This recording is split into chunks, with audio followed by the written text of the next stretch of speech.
think here I am. Hello and welcome to Tarot and Tea Tuesday. I've got access to my Patreon comments this time, so if you're there, say hi. Welcome. So today, I just need to acknowledge that there is something going on in Melbourne that's to do with the treatment of horses that I just don't really agree with, and I don't want to be big about my opinion or beliefs around this, but I did grow up on a farm, come from a long line of horse people. They are one of the most incredible animals I've ever had the privilege of getting to know and being in contact with. So I just want to acknowledge horses today, I think, and not because they can be exploited, but just because they're amazing animals. And in light of that, we will be working with some cards today that are called The Oracle of the Shapeshifters by Lucy Cavendish, and the artist is Jasmine Beckett Griffith. And they are people shape-shifting into animals or with animal energies. So yeah, just a shout out to horses. And yeah, just acknowledging that I'm here with a new webcam on Woiwurrung Country, Wurundjeri land, and feeling really grateful to be here and present on this land and to be able to work and live in this space. I've got a really beautiful area where I can connect with nature, even though I'm pretty close to the city. So very lucky indeed. And yeah, just want to acknowledge that. Also, another plant has, speaking of the land, called out to me from the garden that I'll be drinking as our tea today, and that I've been using for my son, who's been not feeling very well and has a history of anxiety. So we've been drinking Melissa or lemon balm tea. There's a lot of research into this plant now, which is really great because it deserves to be utilized more. It's really easy to grow. It's as virulent as mint. I am like absolutely terrible at growing anything. So yeah, if I can grow lemon balm, anybody can. And it's, yeah, you can imagine, I mean, the name lemon, because there is that lemony zing to it, but, and I guess they call it balm. A lot of plants were called balm or balm of something. We had the balm of Gilead, I think, last week, which I grow in the front garden. This is in the back garden, because they tend to be soothing and good for the skin, I believe. Melissa used to be used as a vulnerary or wound healing for the skin. Also, it's an anxiolytic. We've used it as that before. So just to like calm the mood down and yeah, decrease symptoms of anxiety. I'll probably do a bit of a deep dive into this plant for the Patreon because, yeah, it's just so incredible, and I will be trying quite a bit of it. So I'll have plenty to pass on to others. So here's to lemon balm. It's actually quite hydrating as well, I've noticed. Like we put, sometimes we just put a couple of leaves in our water bottles, like, you know, just chuck them in the top and let them slowly infuse as a cold infusion over the day. And it's, yeah, it's quite, I think it supports hydration. The Culpepper's book, Cunningham's book, a lot of people probably already have this one, but just thought I'd rep that today. Melissa or lemon balm associated with feminine and the moon and water. So it makes me think of that kind of like nurturing, nourishing, healing, soothing, calming, loving gently kind of vibe. So, and with a sun in Scorpio and a moon in Sagittarius, I think it might be just the right kind of energy for me. And I've just been so hyper since the last dark moon. So yeah, here's to Melissa. Lemon balm, delicious. Okay, back to the cards. The shape-shifting oracle. I've had these for quite a while. I can't remember when they came out, but they've been accessible for a really long time. And the artist is just, actually, I watched Big Eyes last night with Ray. Hang on, I'm doing that thing. Okay, this is it. I watched Big Eyes, which is a Tim Burton film. A biopic of, what was her name? Margaret Keane, I think it was. Yeah, Margaret Keane. And this artist's work, and I didn't plan this at all, it's just coming to me right now, but this artist's work is probably a bit of a nod to Margaret Keane's work. Jasmine Beckett Griffith, she often does these big eye things. And one thing that I really liked that Tim Burton put in that film was the artist said she drew the big eyes because you can see the emotion. She had this really deep emotional connection to the subjects of her art. And I feel like it was a way of reflecting how she felt into her creative process, how her emotions were held in her creative process, which is interesting because these are shapeshifter cards. And the concept of shapeshifting to me is that when you take on board or you reflect back attributes that you might see in something else, you take them on and shift yourself, shape-shift yourself to then reflect that back out. So, yeah, a few things coming together there that I didn't contemplate before. But, yeah, so just thinking about that for our reading today, that this is, and I guess in the time of like Scorpio sun where we're in spring. I know the other side of the world is in autumn, but we're in spring, and it's the metabolism of growth, or the speed of growth, is accelerated during this time. So it's probably a good time to be considering evolving or shape-shifting in some way or other. Also with the Scorpio aspect about that depth of perception and hyper awareness of the things that you wouldn't normally pay attention to, the shadow side of things, the darker aspects of our soul. And, what better way to rebuild yourself than to see what lies in between the building blocks and how you can rearrange around all of that. So there's that. And also it's a Sagittarius moon, which I mentioned before, which is that Sagittarians are so inquisitive, and they really grab inspiration, and it sort of feeds them. You can see inspiring things really feeding back into them. They have a really great way of understanding connection to other as well. And I feel like we've got this extra layer of the moon adding that deep inquiry about not just what we can see outside of us and take on, shift around our own selves to take some of that on, but also it's that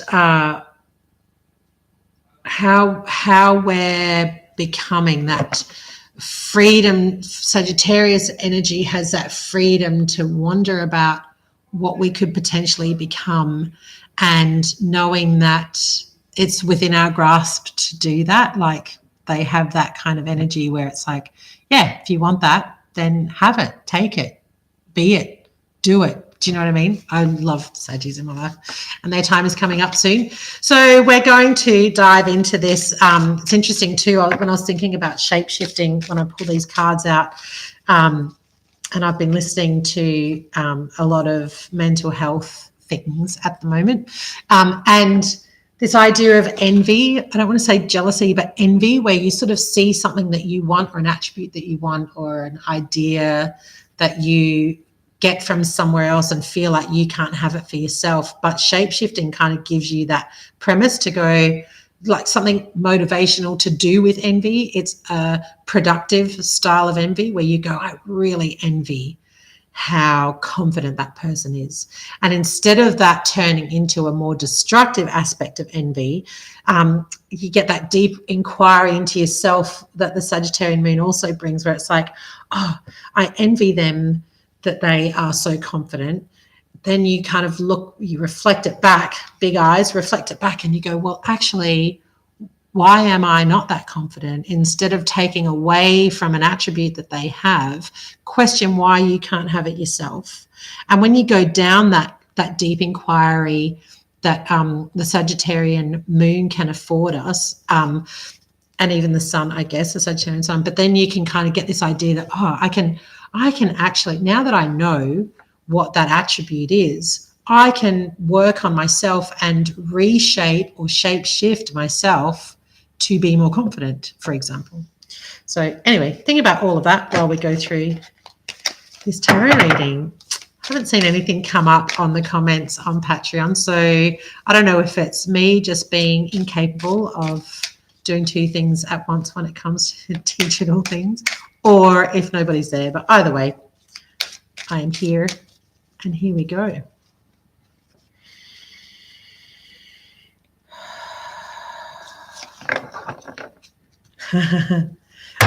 Okay, Elizabeth, hang on, let me get my coordination happening. Oh yeah, that's pretty good. Elizabeth and the lion. Look at that. I'm laughing because I had a very big talk recently with a friend about Henry VIII's wives and the little poem that goes along with it. And Elizabeth is one of his daughters. That's the name of one of his daughters, and that's what sprung to mind. The catchphrase here is, it is time to become a great leader. Great. Now, let me just wrap my head around that. Elizabeth, the great leader. Well, the lion, I can see that if I looked at a lion and the pride, you know, that the pride of the lion, how great is that word for the family of something? Because it could be, you know, like the lion is proud. It could be the pride. I don't know. It just seems like a healthy use of the word pride. But anyway, the lion and the way that it leads, the way that it, I don't know, there's a gracefulness to it. There's a fierceness to it. There's also, like, most of the time there's control, but then when it seems like it's, the control is gone, like say in a hunt or something, it's still managed. It's not like it's out of control. It's just flexible. It becomes more fierce and sort of flexible. And I wonder if that's what this card is getting at with, in terms of, you know, becoming a great leader, really being able to be assertive, sure, confident, proud, you know, all of these things that give off, that when you look at great leaders, that's the kind of stuff that I notice anyway. And if I'm really thinking about it, they're the kinds of, when I watched Sol Williams deliver a speech that he shared on Instagram today, and the command that exuded from this man while he was speaking to an audience of people about something quite intense and deep and far-reaching, but also pretty, he made it very clear, and he gave anecdotes that were very clear. And I think that was, to me, that was like what I'd like to see in a leader, which I don't often see in examples of leaders in terms of politics. But yeah, someone who can hold the attention of a group of people in a way that reflects the general feeling, like being able to take a corporate sense of what needs to be said, and then not only that, but then to articulate it so it can be heard by the many and not just the few. Like, that to me is leadership. Now, I don't know if this is meant to be representing Henry VIII's daughter Elizabeth. Let's just pretend it is. And I guess she was a pretty potent leader. I feel like she may be one of the first like really strong monarchs in that line. Don't quote me on that, but that's just the feeling that I get. Elizabeth first. She didn't have children. She didn't marry. So I feel like, you know, for her in that time to be able to maintain leadership over the people of England as a woman, that would have been quite the task. But also we have to remember she begat colonization. So I have to take anything to do with this person, a pinch of salt. I wasn't there. Maybe there was influences from others. But to have that kind of influence over a people, to maintain a role of leadership where women were barely looked at as leaders unless they were cooking something in a kitchen, perhaps. And not only that, but to inspire people to travel long distances in harsh conditions on ships, to plunder and steal other things from other countries in her name. Like, even though that's terrible, that's some pretty potent leadership, I guess, right there. So yeah, if we're thinking about that in terms of all the other stuff that we've talked about regarding, you know, the vibe of the Scorpio sun, Sagittarian moon, yeah, I feel like maybe we're in a waxing moon phase as well, which means the moon is getting bigger. So we're building up towards a full moon. Might be a good time to sort of like take a bit of leadership over your own community, your own environment, your own decisions, your own healing. Just let's look at it as an opportunity to become autonomous over ourselves, responsible for our choices and our actions and our emotions. So yeah, let's go with that for today. Happy Tuesday. See you next week.